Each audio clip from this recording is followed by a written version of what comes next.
时隔70年后的重逢，老人却拿出了一把枪，在他们这个年纪反目，那两人一定有着血海深仇。就在1个月前，老人送走深爱的妻子后，自己也患上了阿尔兹海默病，他忘记了全世界，唯独没有忘记妻子的名字。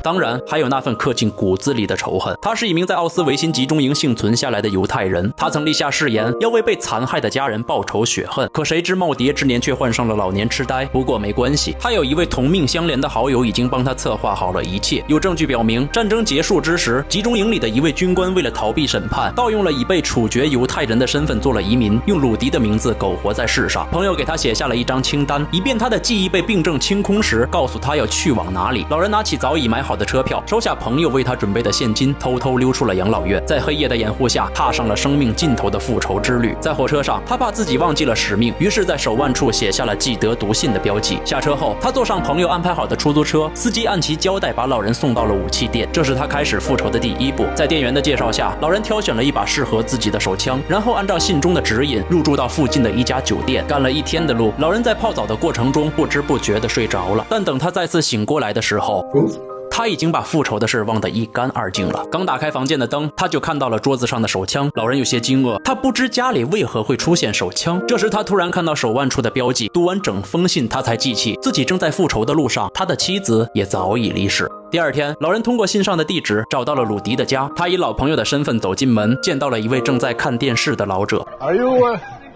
Rudy Kurlander? Yes, I'm Rudy Kurlander.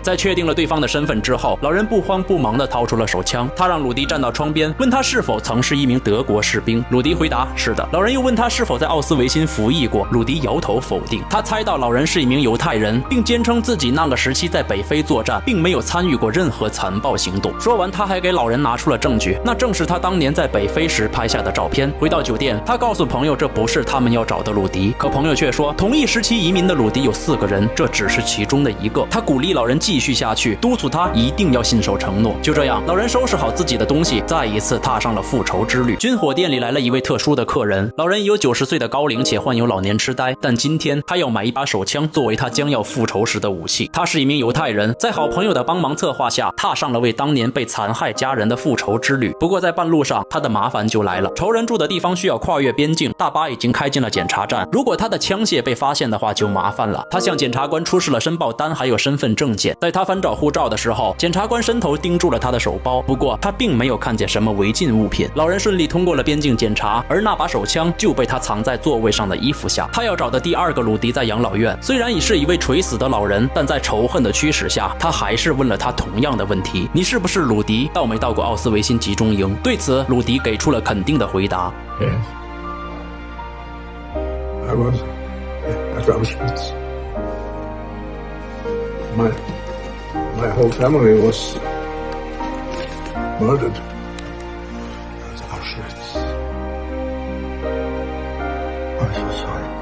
听到这句忏悔，老人确信这就是他的仇人。可正当他想开枪的时候，鲁迪竟举起了自己的手臂。老人一瞬间愣在原地，因为在他的手臂上竟刻着与自己相同的囚犯编号。没想到他也曾被囚禁在那里，也曾同样经历过那段黑色历史。老人这才明白，刚刚的那句抱歉是源于他内心的感同身受。告别了第2位鲁迪，老人继续出发寻找他的仇人。按照朋友调查到的地址，他要找的下一个人住在乡下。老人敲了敲门，但回应他的只有一条凶狠恶犬。后来，老人在门口等了整整1天，直到一辆警车停在房子前。一位壮汉来到老人跟前，老人说他是来找鲁迪的。壮汉回答那是他的父亲，不过早在3个月前就去世了。出于礼貌，男人把父亲的朋友请进了屋里，他给老人倒了杯水。谈话间，老人把话题引向了那段往事。在男人的口中，他的父亲是位德国士兵，也是个战争狂，生前留下了许多那个年代的藏品。说罢，他就要将那些引以为傲的藏品展示给老人。然而老人一进屋，就看到了那面噩梦般的旗帜。面对满屋子的纳粹藏品和男人描述父亲时那般癫狂的眼神，老人一时间紧张到满头大汗。但即使他再害怕，也要践行自己立下的誓言。老人试探性地问他父亲在奥斯维辛集中营工作了多久。此时男人一脸疑惑，他说战争打响时，父亲还只是个10岁的孩子，只能在炊事班做打杂的工作。听到这些，老人也算是意识到，这位叫鲁迪的士兵也不是他要找的人。老人起身想要告别，但当他整理衣领的时候，男人突然注意到了他手臂上的纹身。男人一瞬间明白，眼前这位老老人根本不是父亲的朋友，而是一位与他有着世仇的犹太人。男人的怒火被一瞬间点燃，他从小被灌输的激进思想使他也成为了一名狂热分子。愤怒的他走向另一间屋子，想要放出狼犬，老人则趁机拿到了他的手包。男人教唆狼犬咬死老人，在恶犬扑上来的一瞬间，老人果断扣下了扳机。眼见爱犬被杀，男人彻底怒了，但老人没给他机会，一枪结束了他的性命。90岁的老人开枪杀了一名壮汉。做完这些事之后，老人并没有着急离开，而是拿出了一张清单，写下了不是他的笔记。之后，老人打开淋浴冲了个澡，换上壮汉的睡衣，趴在他的床上睡着了。等老人第二天醒来时，他的老年痴呆又发作了。他不知道自己在哪儿，更不知道自己做了什么，只是一出门就看见了早已死去的男人。老人来到沙发前，拿出自己衣服里夹着的一封信。等他读完自己的故事，他似乎又重新找回了使命。收拾好东西，换上干净的衣服，老人再次出发，去往最后一个鲁迪的家。从清晨奔波到日落，老人住到酒店的第一件事就是拨通了朋友的电话。他说自己杀错了人，不过他不后悔，因为那也是一名纳粹。之后他向朋友保证自己一定会信守承诺，完成复仇。第二天，老人结账时为了留现金打车，所以刷了信用卡。这也是老人失踪的几天以来，他的儿子第一次收到线索。于是他放下手中的工作，急忙赶去了账单上的地址。老人要找的最后一个鲁迪住在山脚下。他再一次以老朋友的身份进了屋，还没见到对方的容貌，单凭老者说话的声音，老人就能确定这一定就是他要寻找的鲁迪了。但他却在鲁迪的脸上看不出一点波澜，反而鲁迪还像老朋友一样说知道他早晚都会来找自己。他带着老人走进花园，自顾自地说着一些悔恨当初的话。说完，他还不忘拥抱老人，凑到他的耳边说： Es ist zu lange her.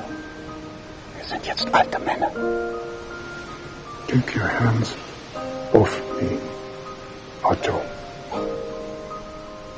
You called me Otto.I think you're confused. 与此同时，老人的儿子跟随出租车来到了这里。可当他们来到花园时，却看到了这样的场景。儿子当即劝老人放下手枪，可老人却要逼着鲁迪当场说出真话。鲁迪说他不想把孩子们卷进那段历史。听到这些，老人当即把枪指向了他的孙女。一番博弈过后，鲁迪怕他真的伤害家人，于是忏悔地讲出了隐瞒70年的实话。他承认自己并不是犹太人，而是当年奥斯维辛的一名守卫。惨死于他手中的人不计其数。当提到他的本名时，老者说道 It's Kunibert Sturm. You are Otto Wallisch. No.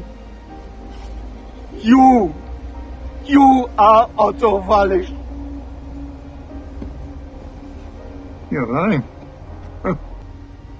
It's the first time I haven't lied in 70 years. We were both Blockführers. Look at your arm. You're number 98814.I'm 98813. We tattooed each other. It was our only way to escape.